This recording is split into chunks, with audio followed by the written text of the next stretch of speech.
You guys know that we are the envy of everybody we've played with because of where we live. From being from Bozeman, you mean? Yeah, Being able to stay in being able Bozeman. to live in Bozeman, yeah.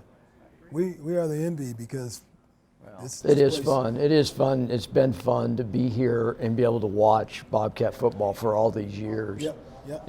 and witness the ascent and the difficulty of what this team has been through to get here, which is amazing.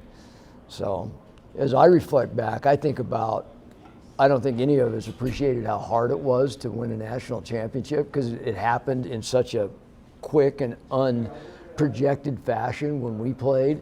And then clearly it's been an objective for 35 years now, and we have seen and witnessed how difficult it is to get to the point that this team is at now. It makes me appreciate what we accomplished now. But the things that people miss are the unspoken things.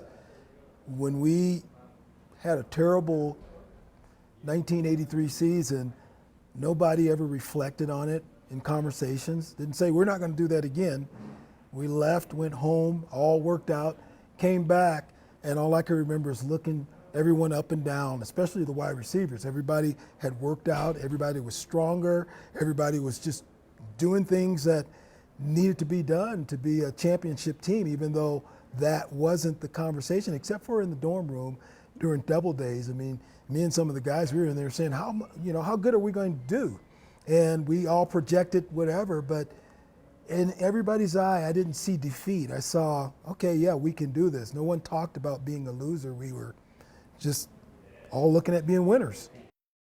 Well, I transferred in, as you guys know. I didn't start with Montana State in '84. I transferred in, so in '83 I sat out. And I can tell you, sitting in the stands watching, coming from a different program, you could see the potential. It was really quite amazing, even though they weren't playing well. And the things that I had heard, I remember Toby Petty telling me, stay away from this guy, he's not a good person. And I did. I avoided him, right? But Are you referring to me? No. I don't want to mention names. But so then, and Toby Petty said to me, you're way too small. You're going to get hurt. You better stay away. And then, ended up with Rocky in the weight room, Right. And seeing, the progress that everybody was making and working hard. You could just tell from an outsider coming in that this is a team, the potential, it was amazing. Well, Camaraderie. that is getting back to where this team is at now compared to us. We were 1-10 in 1983, and we really had a really good defense and a great nucleus of players on both offense and defense. The defense was there ready to play. Offensively, we were horrible. My recollection, though, was so much of it was scheme-oriented because we had a change in our offensive and defensive coordinators in the spring of 1984, in particular on offense with Bill Diedrich, and that was an amazing transformation of really essentially the same guys. And that gets back to, we were a good team in terms of players and capability in 1983, although we were 1-10, essentially that same team by virtue of a change of coordinator and execution, we became pretty decent on offense in a real short period of time.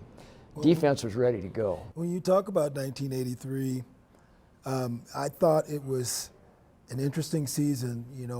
From all the teams that we played, we'd always hear how tough the defense was, and we hurt teams. We did. Guys were playing hard, and we hurt teams. Not that we went out to do it, but that's how hard we played. And it took most of the season for me to finally catch on to the ideals of what this program was about. Just because I had some injuries, I had a coach who just had a different attitude when it came to Cat Grizz Week.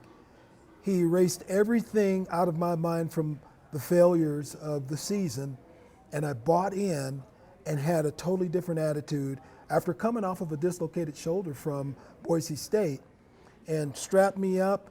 I bought in. We played that game, and I became Big Sky Player of the Week. I had a blocked punt, a deflected punt, and 11 tackles. And my mindset was just go out and play. And everything else was wiped away. And that was a projection into the next year for me of the mindset that I needed to have as being a part of the team. We got us at a disadvantage because you guys are all defense, right? Tom and I are offense. Yeah. And everybody knows you can't win a championship without defense. Tom and I were at a game, I don't know if you guys were there, but in Sacramento State a couple of years ago, 4 years ago, whatever it was, 72-70. Yeah. And there's no way. And they have that same team here now, the front four, you know, and the linebacking crew. I mean, they Well, and I kick the shit out of people. That's what you have to do. There's no way. I think we learned it during the season. You know, we started out 2-2, kind of offense struggled early. All of a sudden comes to a game, Weaver game, and we blow somebody out. Oh, you know, maybe we can put this thing together. And I think that's kind of what's happening with the Bobcats right now. You know, I think they're buying into it, which is you know, caring more about your team than yourself and kind of getting that confidence going. Now we're on a roll. Now, you know, you're going to show up to beat us. You're not going to get handed anything. And I think, you know, by the end of the '84 year, I just felt like no one was going to beat us. I just thought no matter what hole we got ourselves in, no matter what happened, somebody was going to make a play. And it was somebody different every time. And there never seemed to be a panic with the team that we played on that year. And as we were talking prior to sitting down here, we were behind in maybe 9 of those 14 games. But I don't ever remember a panic. I remember confidence, I remember intensity, but never a panic. And I can say from an offensive perspective, we had so much confidence in what our defense could do because we were an entirely different offense in the way we played the game than what this team is. We were throwing it all over the place. We were a quick, out of the hand passing attack. And it took us a while to get our feet underneath us and some receptions and to make some claim to the field. And the defense oftentimes had to see many series where we were coming in and off the field, but they could hold the water and then we would ignite. It was like we would strike match, and then catch fire. And I think there was also a confidence that because we threw the ball as much as we did, we could come back from a lot of deficit. Not that we came back from a lot of deficit, but we were able to come back pretty quickly, but it was largely due to the defense always keeping us in the game. Speaking of deficit, and I want to get you guys' mindset here, the exclamation point on the 1984-84 regular season was when we defeated Fresno State. Now, I was injured pregame because I was still in practice trying to cover Tommy White in pregame, and I twisted my ankle. And I probably just Really got too bad. physical with Yeah. you. No, I think you locked him up on a move, Tom. He probably shifted the hips a little bit and just. I broke an ankle. Yeah, broken ankle. All I wanted to do was cover Tommy because I already played the game and I knew who I was going to cover in that game. But defense was terrible for quite a while during that game. What was going through you guys' mind? Because I couldn't play. I was injured. I don't know. I just felt like we were, you know, we were still there. They scored on a couple big plays early on us, you know. But they weren't grinding it out on us. They weren't beating us up physically by any stretch. And I think we had several turnovers by the end of the game there, and then, you know, had a chance in the end, and that's kind of when Kelly caught fire. And, you know. Well, at Fresno State playing there, and they're 35,000 fans, deep in the hole. It's hot, even though it's later in the year. And we got down, plus also, they had a lot of talent on that team. They were a top 25 team at that point. And I think by winning that game, we knew we were good, but the confidence it gave us, and it also gave us that seeding home field advantage going to the playoff, because if we lose that, we probably don't get the home seed, that home game right away. No question. That was a big catapult to where we went. I saw offense, the wide receivers, running backs doing some incredible things. I mean, you got Big Nell catching the ball up the middle. You got Tommy bouncing off the ground, catching the ball. You got the running backs continually moving the ball, and I thought that was incredible to see. I was frustrated. But the human part of it for me that none of you guys ever knew was my mom and dad were there, and I felt like something was not right that was going on there, and I couldn't put it together. And I learned months later that my dad had cancer. But that game meant a lot to me because they were there to see us win, even though their son was sitting on the sidelines. But it was incredible for me to just see all these guys step up and do something good. I mean, there were guys that were struggling in the defensive secondary as far as Rodney and Derek and things like that, but for some reason, we pulled it through as a team. Well, that Fresno State game had a lot to do, I think, with our confidence, needless to say. Just to go back on that, all the perennial best player teams in the Big Sky. We beat Nevada, Reno, Boise State, Idaho. They had been the top of the Big Sky for 15 years. So we had confidence, but then by going to Fresno State, we beat some real good teams that year. And like you said, they were a top Division I school at that time. And the other factor that was going on there was Jim Sweeney was the head coach. Yeah. And Jim Sweeney obviously had been a head coach here and had a lot of Montana State lore backing him up. And he was a pretty confident individual, if you might want to say that. Cliff Heisel was there as well. And Cliff Heisel was coaching the defense as the defensive coordinator. But the thing that was going on in the press was this was the last time Big Fresno State was going to play little old Montana State. And we had played them on almost an annual basis up to that point for the last 10 years. And Jim Sweeney was proclaiming that they had to move beyond playing Montana State. And that was in our head. And then we were down at halftime, and I know we all remember this, is being in the locker room, in the neighboring locker room to Fresno State, was them doing the dog howls. And they had won the game already at halftime. And I vividly remember our locker room dead silent.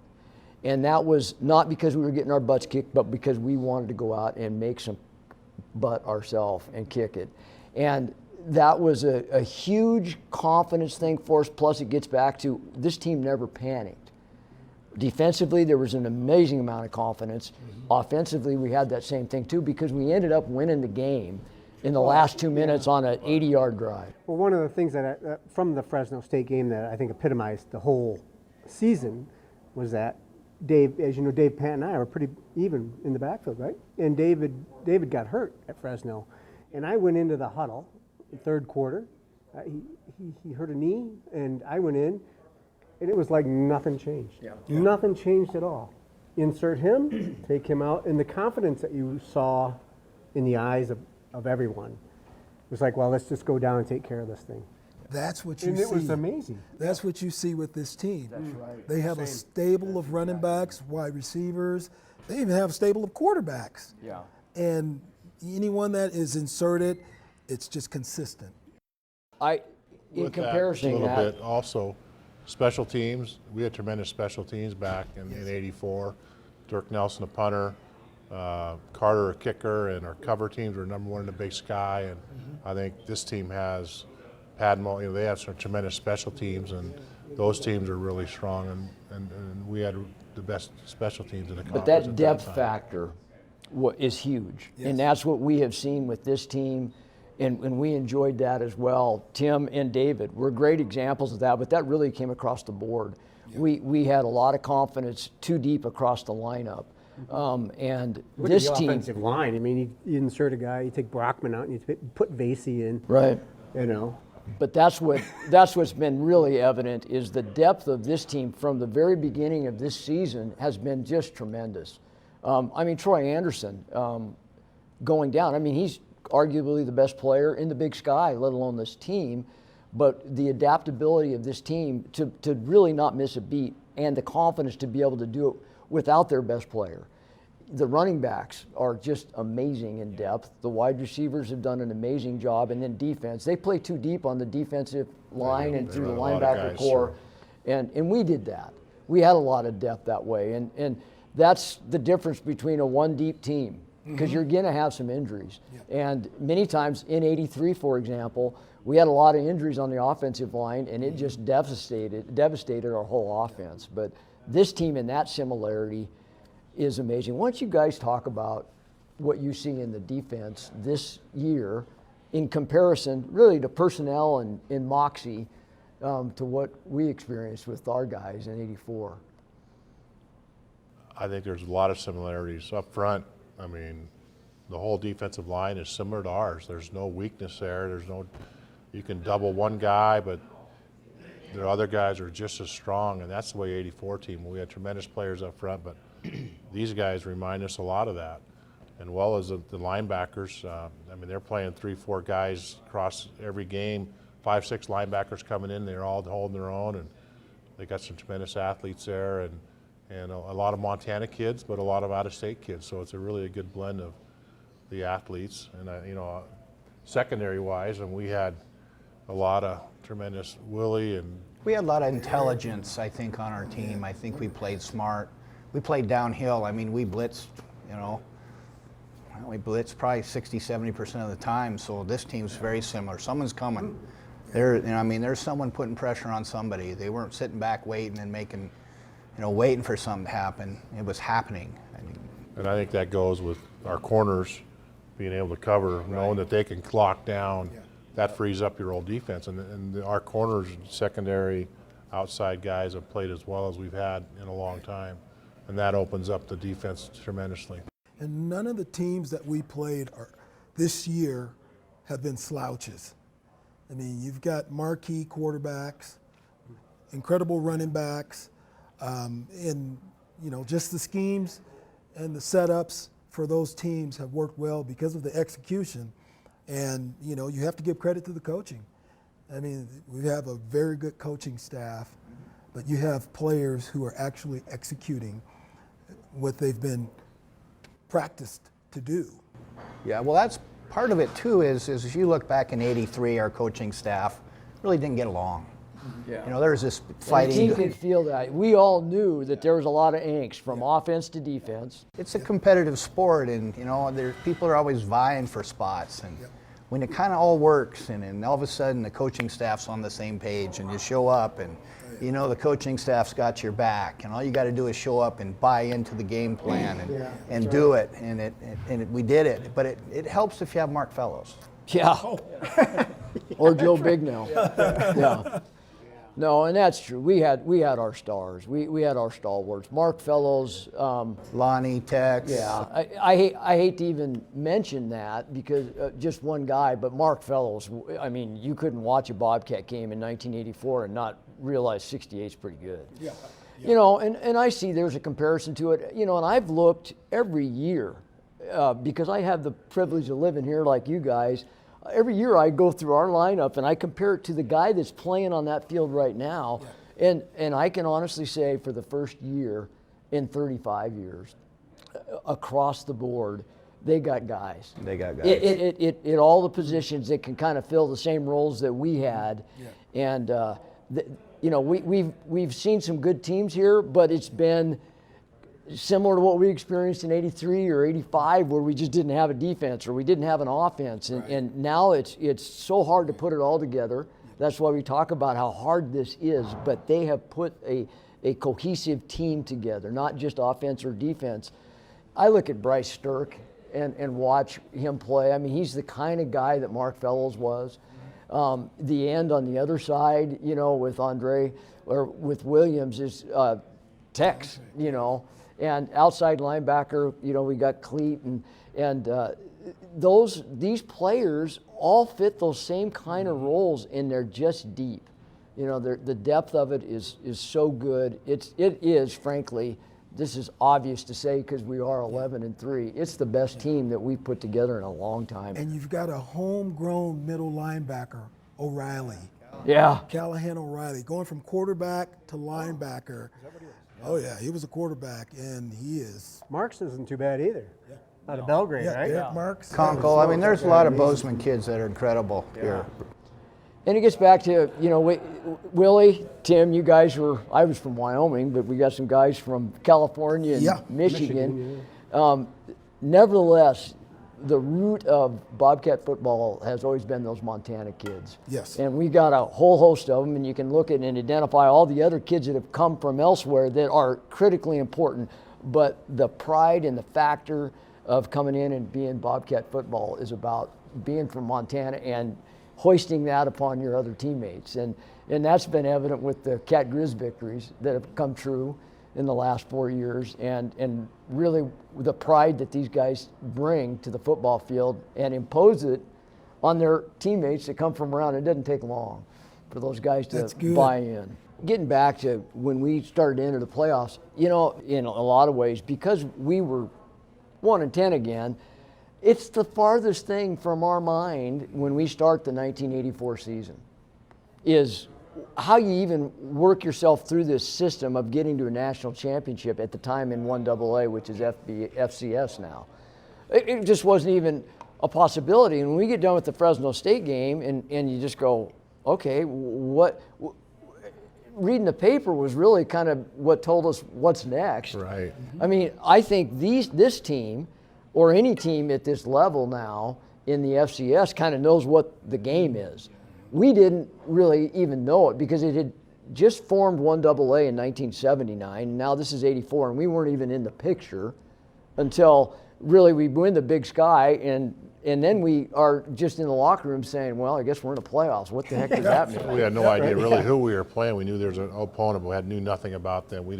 There was no league familiarity at all. Yeah, and I know, getting back to the Fresno State game, that we felt we're not going to meet a team that is any better than Fresno State.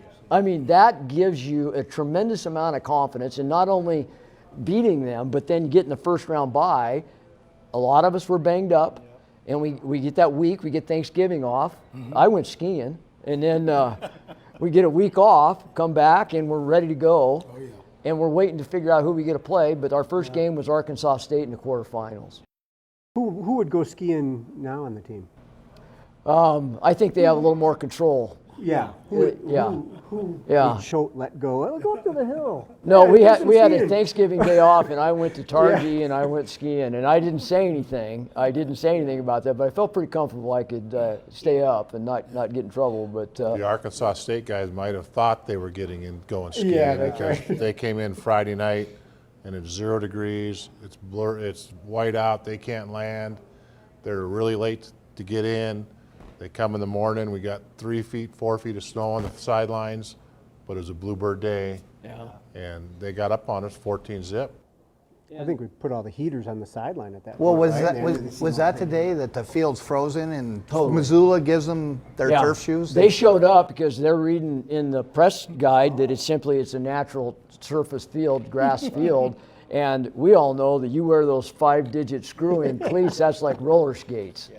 And we all were in our turf shoes. And so Arkansas State showed up, and they are skating around on their screw-in cleats, and the University of Montana, our friends across the hill, sent them their turf shoes. No way. Yeah. So they played in their turf shoes from the University of Montana. And that's how they scored a couple of their touchdowns. I remember their wide receiver kind of slipping, and one of our guys, maybe Louie or Doug, slipping, and they go 60, or just because of the turf. It was really a initial impact of having some slick fields out there.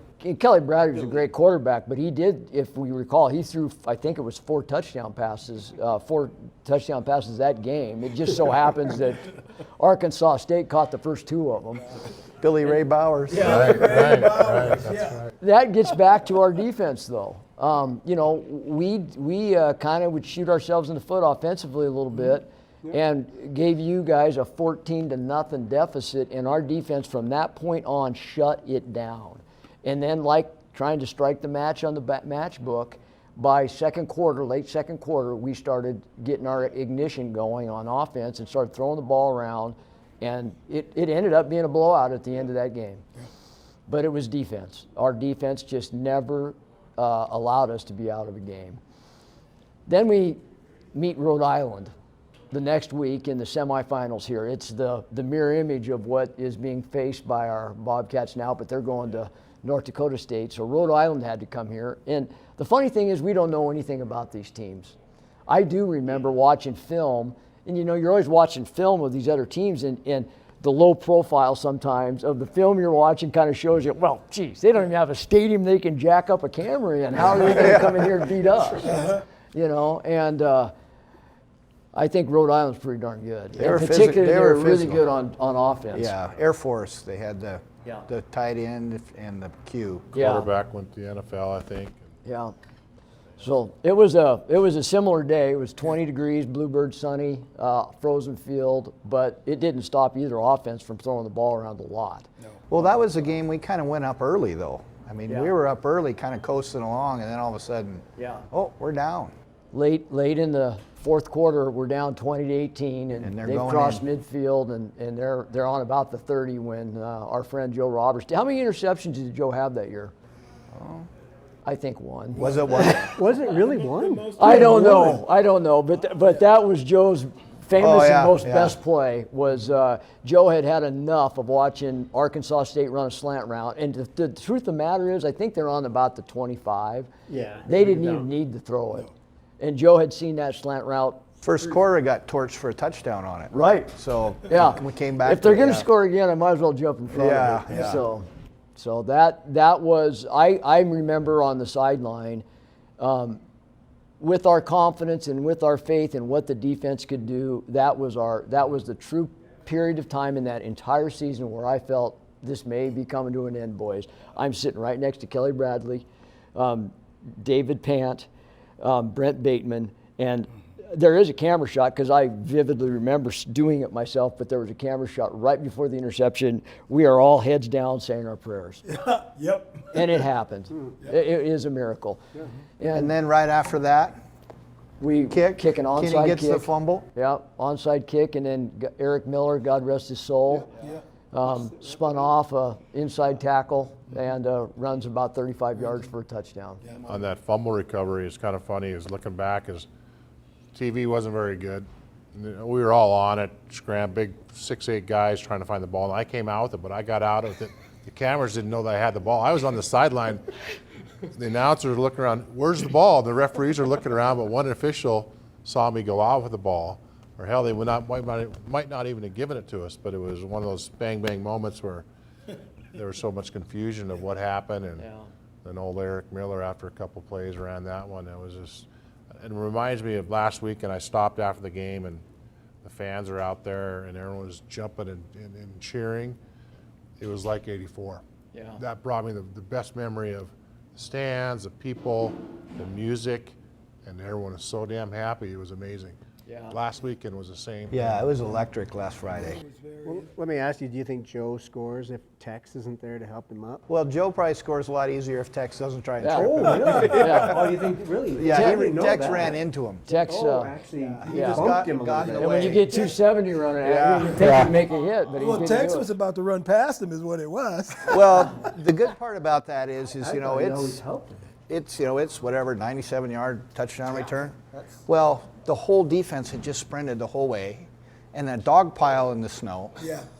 And I was on the bottom of that, and there's like, you know, there's a couple tons on you, And half the bench. half the bench. Yeah. And then, well, guess what? We're on defense again, and we're gassed. And we're on the side just trying to get our air back, and then fortunately, we don't have to go out on the field. I mean, that was a godsend because we were completely gassed. You know, one of the things that I continue to think about, because I was injured throughout the playoffs, and it goes back to depth again. You can see how Alphonse is back. He was injured early in the season, and now he's running at top speed, and it's making a difference because of the depth, you know, and how many of you guys were injured through the season. And when I was injured, you had Derek come in, you know, you had Steve, he could come in and play. You could have a number of people. So the depth was incredible to have. And this is the right time to have people come back in the season. And the Bobcats right now have a lot of guys who have come back from injury and are contributing. They're not just trying to get it started, they are going. Well, it's unselfishness that you have on a championship team, and it's dedication to your overall team goals. And there's no question we had that. I mean, the selflessness and the ability to put yourself aside for the greater good of the team. And there's no doubt that this team has that. Completely. That's probably the most admirable trait of watching them play is watching them, you know, no heads are ever down. Someone's coming in, you know, postures are good. They're high-fiving, energy's great.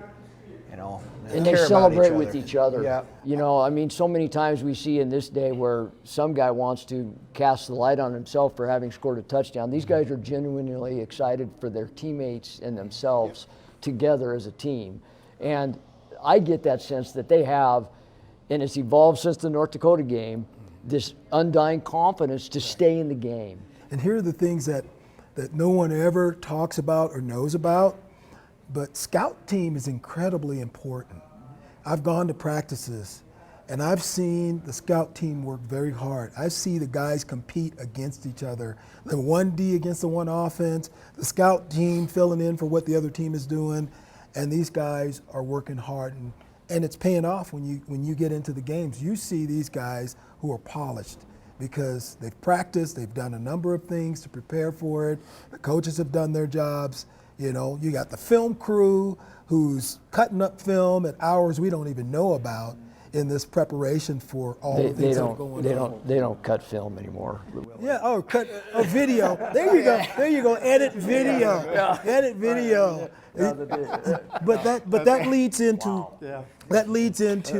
the I'm not that media. old. Yeah, and all the things that we see in the media. But you know, let's go back to the game that was played this past Saturday. When I saw North Dakota State play, I saw some holes in their game. I saw a team that came to play them defensively, which is so important, and stop them from scoring a touchdown. And I know that we not only have the defense, but we have the offense to go out and compete. Look at what Illinois State did. They just really shut down North Dakota State to a 9-point game without them scoring a touchdown and without really any offensive support keeping that defense off the field. We all watched that game and realized our offense with the balance and the diversification that we have, not only running the football, but now throwing the football and evolving in that trend, that keeps the defense off the field, gives them a break, and it gives them the capabilities of moving the ball, containing field position. I like our defense as compared to what we saw you know, with Illinois State competing against North Dakota State. I really like that for this weekend. And then let alone, I don't think there's any question our offense can really play. And what I think is the most incredible thing, starting with the Montana game, is how our defense, or excuse me, how our offense makes the defense defend 53 yards of width. Yeah. That's been the difference from the point at the North Dakota State game to now what a defense has to look at the Bobcat offense and try to defend 50 or 53 yards of width is pretty incredible. And a lot of it's with running the ball still. Yeah, controlling the game. Yeah. It does. So. But what does that lead into? Because then we can pop back to what we've done to accomplish the goals that we set, and that leads into a national championship, which is what we're wanting to see, which is what we're hoping for and what we're believing for. Because when we went into that national championship game, it was an incredible thing. I mean, it was, to me, that was the first time I ever saw a shooting star when we went to South Carolina. I've never seen a shooting star. When we were at the ocean that night? Yeah, it was incredible to see. But I saw more than Remember the raccoon flopping out of the ceiling and we were at the team dinner? I remember driving down the road in the bus. I was sitting by you, and I said, "Oh my God, there's the First Baptist Church." And Tom looks at me like, Yeah, there's about 750,000 of those in the United States, Tim. jokingly said it was the actual first, because everybody was in awe of all these things. Yeah. But we were a bunch of Montana Hicks going to South Carolina, that's for sure. Well, one thing I wanted to say is that what that a lot of people don't understand is that it comes down, the sixth man or whatever is the luck factor. And for me, again, sitting in the stands in '83 it seemed like the ball, when it hit the ground and bounced up, it didn't bounce to a Montana State person, it bounced to the opposing team. And in '84, we started to get some of those bounces, you know, and this team now seems like they're getting some of that. Last week's injury or penalty play game, right? Yeah. It seems like at the right moment, the other team made some really bad penalties, whereas we made a lot of penalties, but it seemed like it was just a matter of sometimes you have a luck. The That most luck important in there. statistic in football is, your turnover ratio. And I think we're plus 13. The Bobcats are this year.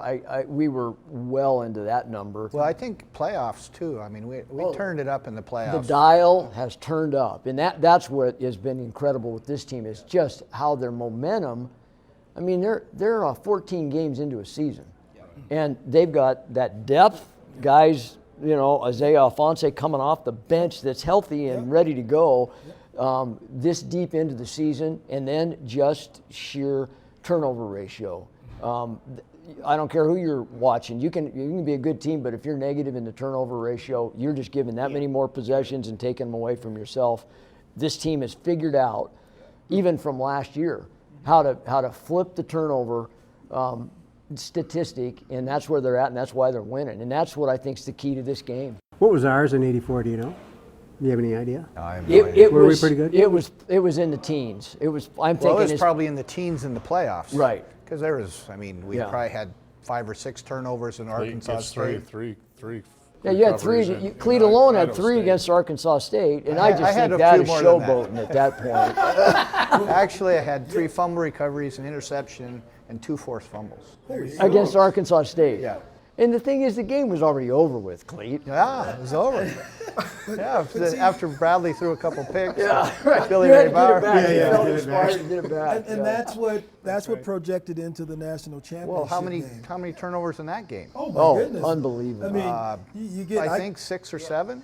Here's the funny And part. 10 sacks. Here's the funny part is Well, when I look at the 12 film. sacks. I look at the film, and I finally get to come back. And I didn't start at cornerback. Derek did. I got probably one little session of play, but Derek got an interception. I knew my specialty for the team was, getting on the punt block team, and I was determined to do that. And the first one I deflected, and the second one I got the block. And the camera's looking for the guy who did it. I felt like it was business as usual, so I just walked off the field. You didn't see me celebrating, and cameras looking around, and they just named somebody. ESPN. And I just thought, that was my job, and that was it, and I enjoyed every bit of Yeah. it. Would we have 2 block punts in that game, championship game? Yeah, I deflected one. They didn't know I deflected it, but I felt it. Gotcha. But the second one, they knew. Yeah. So the Rhode Island game took us to Louisiana Tech in Charleston, South Carolina, and we were loaded to play that game. Do you remember watching film and ever talking about them? They were good. Yeah, I just Tank- remember one Tank guy, Landry? Tank Landry. Take Landry, the Take linebacker. That's what I remember. They showed him jumping over a Volkswagen. Right, Yeah. right. No, he hurdled me twice. And Yeah. and then I stuck him right here. Yeah. Done. And I came off. I remember telling Dave, don't take him out at the knees. He'll just leap over you. Just stick him up front in the chest, and he was nothing after that. But our defense took Tank Landry out of the game.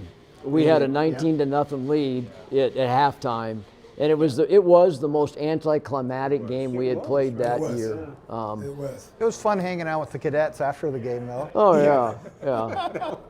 Well, I just remember the plane on the way back, the plane trip on the way back, and we were rocking the plane, and they had to tell us to stop celebrating. Well, the Big Nell family had basically ripped the seats out because they couldn't get together, so they just ripped the seats out. That tended to upset the airline ownership.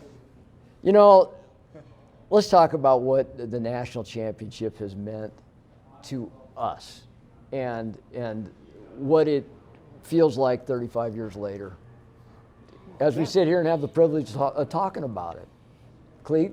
Well, to me, I just look at its relationships. I look back and, it's one of those things where you probably didn't really know what was happening in the moment. Yeah. But I look forward and I go, you know what? We still get together. We still care about each other. We know where everybody is and what they're doing. And, that's kind of bonded us that's not going away. And it's probably because we won. Right.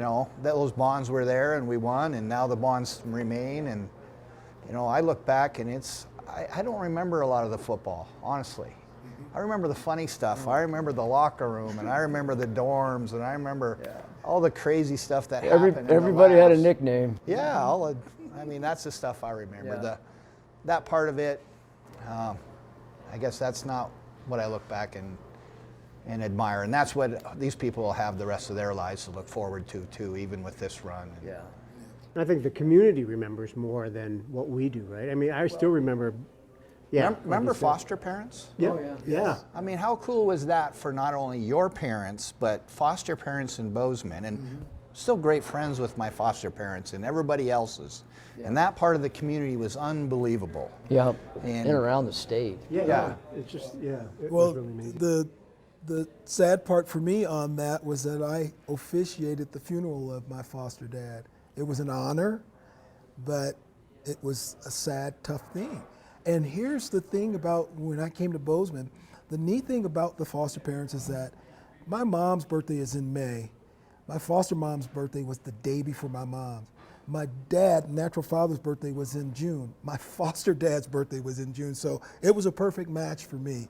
And when I came here on a recruiting trip, I wrecked their snowmobile, not knowing that I would be assigned to them in the coming fall. You hadn't driven many You were in snowmobiles from LA, Compton? right? Coming out of Compton, I mean, no lot of snowmobiles in Compton. just a lot of sparks when you run a snowmobile down Compton.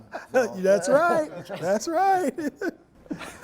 Incredible. Well, how about just what even Mike's done for us? Yeah. I mean, Mike was part of that run with us. Yeah, Mike was us. He was a college guy, slinging beers at the Rock and R. I thought he was in the library. Yeah. He walked by the library from time to time, but no, I mean, I do remember one of the fun times. We won the Big Sky Championship. We beat NAU at home and capped the national champion, or capped the Big Sky Conference, which again was like a shot of lightning out of nowhere. Having done that, and the coaches let us come down to the bar.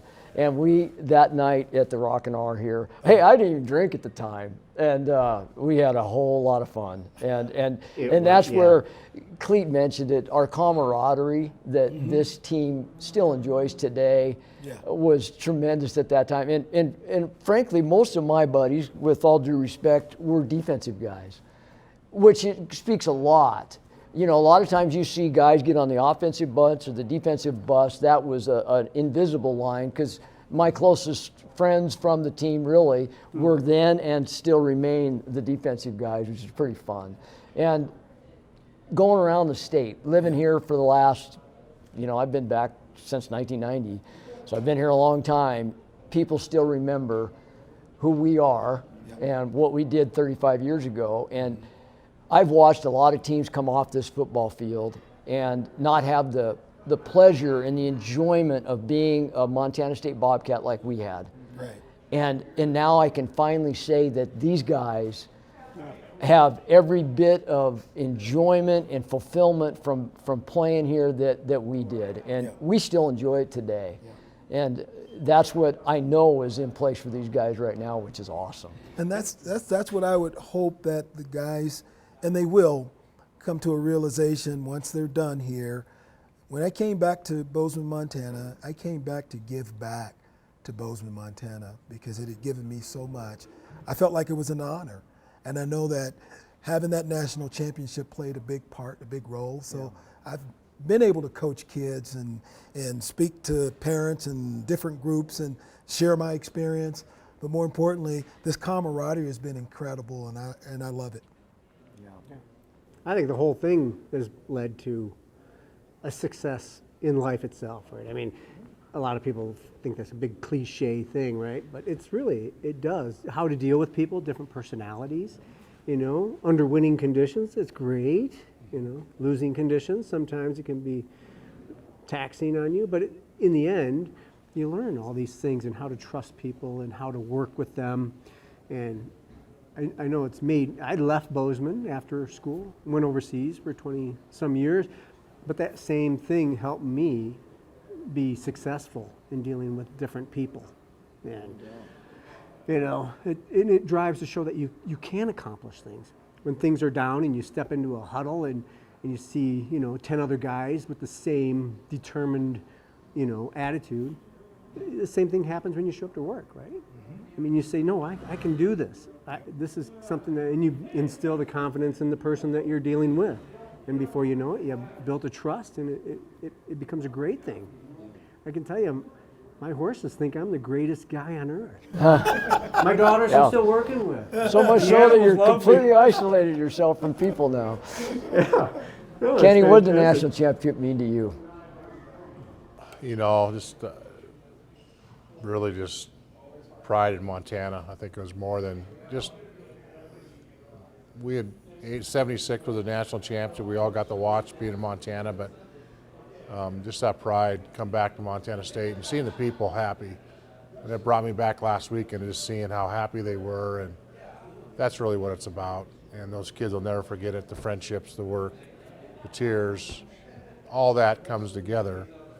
But now they got to go get her done. We're so close that they have the ability to what we did to get it done, and they got to believe in it. But I think the people are behind them, Montanans as well as all the out-of-state people and alumni, and so it was a tremendous feeling. The opportunity doesn't present itself. It comes along about every 35 years. It doesn't seem that way to these guys that are playing right now. No. They're playing, and they're the best football players of probably their lifetime right now. They may have a sense that it's going to go on forever. It's going to be done like a flash. And they got about a month, 3 weeks to keep playing and keep the hunt on. And I read it somewhere, but it was Kelly Bradley that said it. Don't ever leave anything that you've got off the field. Get it on the field. Yeah. Because that's all they got right now. It's funny to sit here and be 35 years removed from this, because I know you guys may reflect back on this, but I remember when we were getting into the playoffs and we went into the team room and they showed this old black and white film of the 1990 or 76 national championship team, and it was reel to reel, and we're watching this film and we're watching this, and they ran the football and they just was smashed up football, and we're watching that thing, and I'm looking, David Pant was a funny guy, and I'm sitting next to Pant and I go, this just doesn't seem to have a lot of application to us. And it seemed like ancient history, and it was 8 years to our prior, and now we're here, and I think of current players maybe watching this, and they're going, what in the world do these guys 35 years removed have to offer us? Right. And I think it's really relevant still, is the things that we've talked about, the camaraderie, the teammates, the friendships, and your willingness to go to battle with your buddies and get it done are all the same that they were 35 years ago. Well, yeah, there was just that feeling you didn't want to let them down either. You know, you wanted to be the best version of yourself out there every time, because, you know, you had a bunch of people that were riding on you too, you know. You know, throughout the years that I served as team chaplain, and that's 18 years, we've had glimpses of greatness. And so that's 3 coaches for me. And when Coach Jeff Choate showed up, I saw something totally different in him. Number one, this was his first head coaching gig, but he knew what he wanted. And as I stepped off away from the team, my last words to him were, pick the guys that you know need to be here, and the guys who are supposed to be here will be here. And I watched him pick staffs that were successful and transition staffs, and not only that, continue to command who he is as a coach, a man and a father and a husband, and father those young men and lead them into success. And look at where he is, because he just stayed at it, continued to build this team, this program, and who he is. And it's been incredible. Well, I think we all, after North Dakota State and Sac State, everyone's like, what's going on? We were all kind of hanging our chin going, where are we going? Yeah. And that was really a coming to the Bobcat faithful where Choate was at. And he answered the bell, and he didn't panic, and he brought his coaches in, and that to me really put him in a space that's tough to do.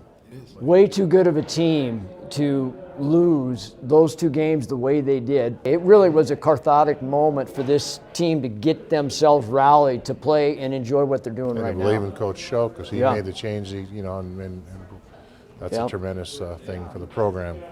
Yeah.